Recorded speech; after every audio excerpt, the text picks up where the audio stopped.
ada semacam operasi untuk menekan rektor-rektor lain yang belum menyatakan sikap dan akan membuat deklarasi untuk kebaikan bangsa, untuk membangun demokrasi yang bermartabat.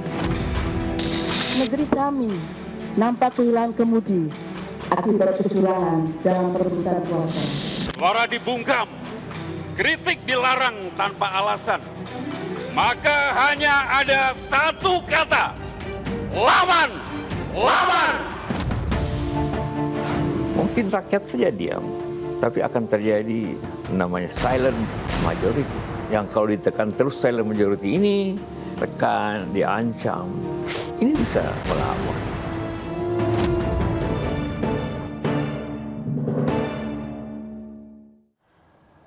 Pemirsa, gelombang petisi dan deklarasi terkait kondisi pemerintah jelang pemilu terus bergulir. Civitas Academica mengeluarkan pernyataan sikap sebagai bentuk koreksi terhadap pemerintah. Apa yang sebenarnya terjadi? Kita akan berbincang dengan para narasumber. Profesor Kunchoro, Guru Besar Psikologi UGM, dan Ketua BEM UB Rafli Raihan Al-Kajri. Selamat malam. Selamat Prof. malam, Mbak Kunchoro Rizka. dan Raihan. Selamat malam, Mas Rihan.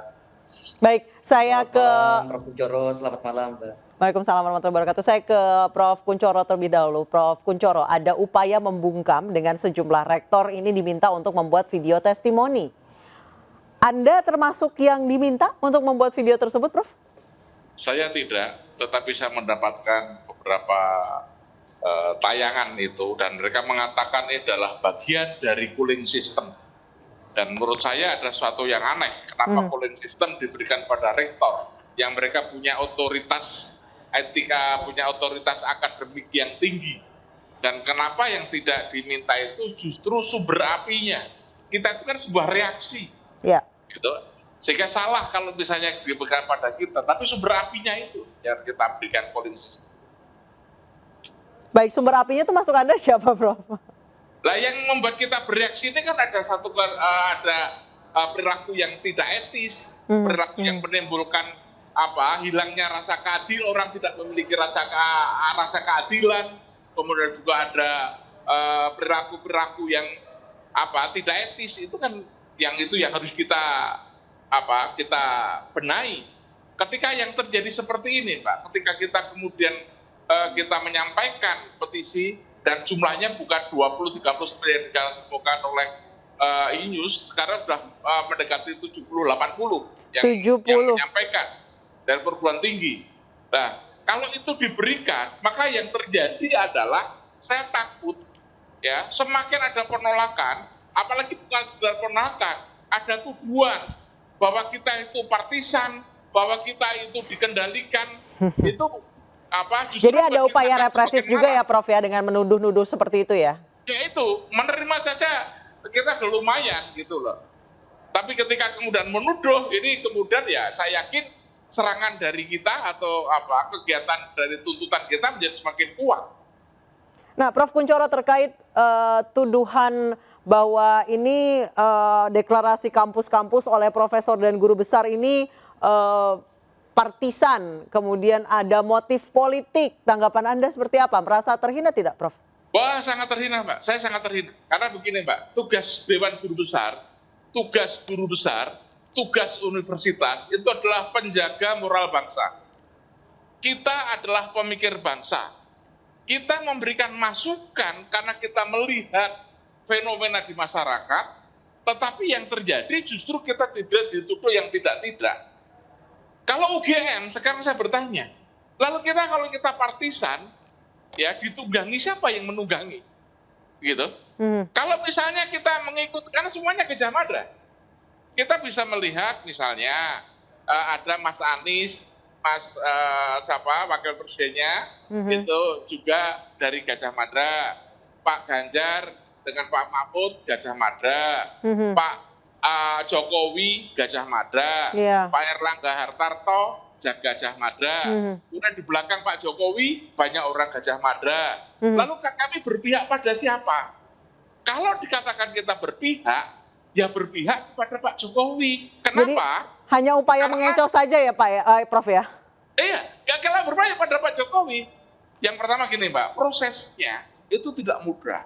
Ada 250 orang bersidang, dan 250 orang yang hadir itu ada 2 mantan rektor, ada 2 mantan ketua senat akademik, ada mantan ketua Dewan Guru Besar, ada mantan ketua sekretaris Majelis Wali Amanah, dan juga profesor yang lain.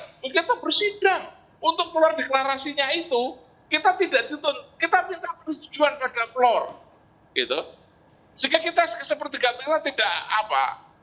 tidak etis kalau menurut saya.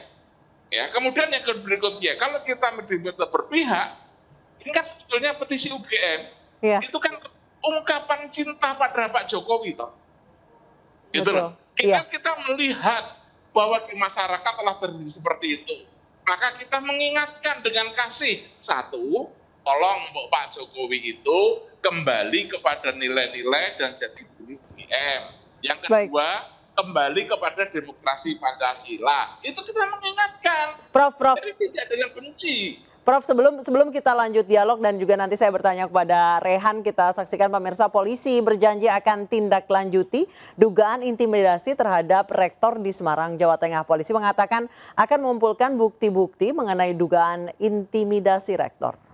Kemudian yang kedua tadi soal yang di Semarang ya, Kapolda Jawa Tengah kan udah jawab saya kira ya. Nanti silakan dikonfirmasi ke Polda Jawa Tengah seperti apa faktanya. Yang pasti kita pasti akan mengambil langkah-langkah yang objektif sesuai dengan ketentuan hukum yang berlaku. Kan katanya, nah itu yang akan kita buktikan nanti, akan dilihat pasti. Pemirsa, Presiden Joko Widodo menegaskan dirinya tidak akan ikut berkampanye dalam pemilu 2024 ini. Hal itu ditegaskannya menanggapi kabar yang menyebut bahwa Jokowi akan ikut kampanye pada hari-hari terakhir jelang hari pemungutan suara. Ini saya ingin menegaskan kembali pernyataan saya sebelumnya bahwa Presiden memang diperbolehkan undang-undang untuk kampanye. Dan juga sudah pernah saya tunjukkan bunyi aturannya. Tapi jika pertanyaannya apakah saya akan kampanye, saya jawab tidak. Saya tidak akan berkampanye. Terima kasih Pak. Sudah tegas ya Pak. Terima kasih Pak Presiden. Dan pemirsa, kami akan lanjutkan dialog dengan Profesor Kunchoro dan juga Raihan. Prof, tanggapannya terkait 2 hal. Saya ingin bertanya seperti apa intimidasi yang diterima oleh Rektor Universitas Sugia Pranata dan tanggapan Anda terkait pernyataan Pak Jokowi yang berjanji tidak akan kampanye. Akan berubah lagi atau bagaimana, Prof? Itu yang saya takutkan. Ya itulah satu yang kita tuntut karena kita mencela-mencela. Yang diikuti yang mana, dan definisi kampanye yang seperti apa. Pak Jokowi memang tidak pernah kampanye, dia hanya bagi-bagi bansos, gitu loh. Itu kita entasikan sebagai kampanye. Kalau dia mau menyatakan hidup ini tidak boleh. Karena kalau dia kampanye harus izin, gitu. Izinnya seminggu sekarang dan akan mungkin. Dan kalau dia kampanye mengkampanyekan siapa? Ada aturan dalam Undang-Undang Nomor 7 tahun 2017 itu.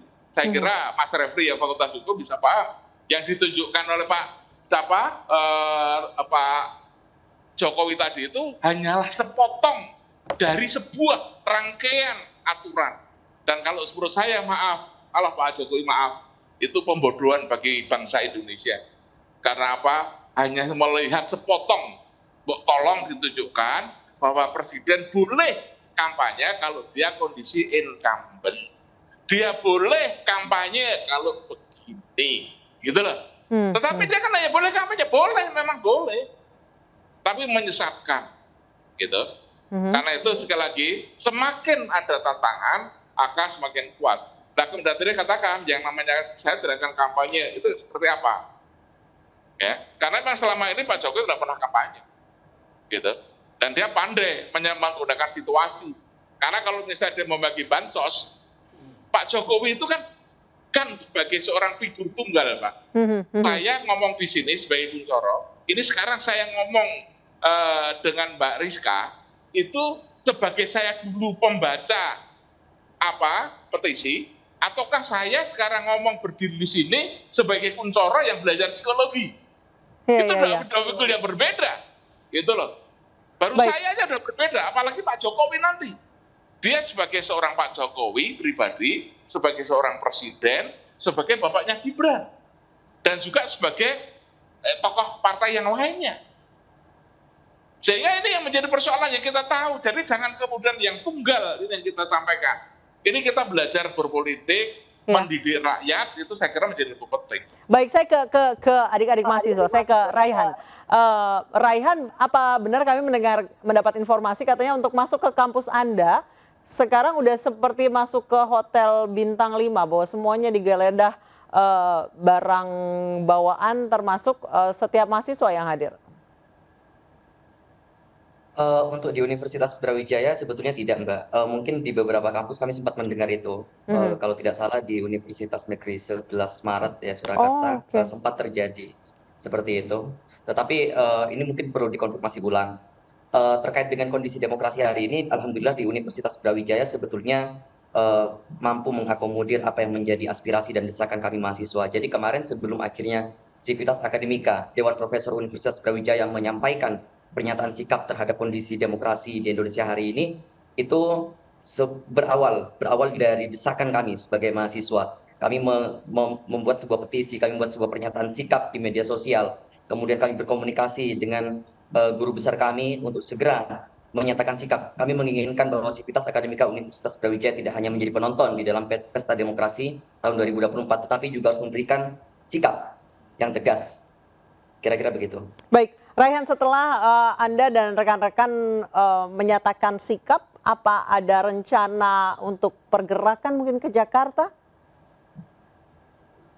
Ya, Mbak Rizka. Jadi begini, sebetulnya apa yang terjadi hari ini itu bukan kemudian tiba-tiba. Jadi kalau ada yang mengatakan bahwa mengapa kami baru bergerak menjelang pemilu 2024, tidak. Sebetulnya apa yang terjadi hari ini itu merupakan bagian dari snowball effect.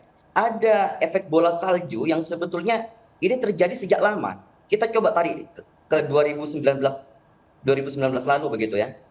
Bagaimana kemudian RKUHP disahkan, kemudian Undang-Undang Cipta Kerja yang kemudian diputus oleh Mahkamah Konstitusi inkonstitusional, tetapi kemudian pemerintah mengeluarkan sebuah perpu. Bayangkan bagaimana kemudian pada saat itu meaningful participation yang tidak terpenuhi, kemudian dijawab oleh perpu oleh Presiden Jokowi. Begitu. Dan hari ini kita melihat bagaimana putusan MK nomor 90 yang kemudian akhirnya membuat Ketua Mahkamah Konstitusi melanggar kode etik, dan terakhir juga DKPP telah memutus bahwa Ketua KPU juga melanggar kode etik. Bayangkan, ini semua bagian dari serangkaian panjang bahwa hukum kita betul-betul digunakan sebagai instrumen politik oleh kekuasaan.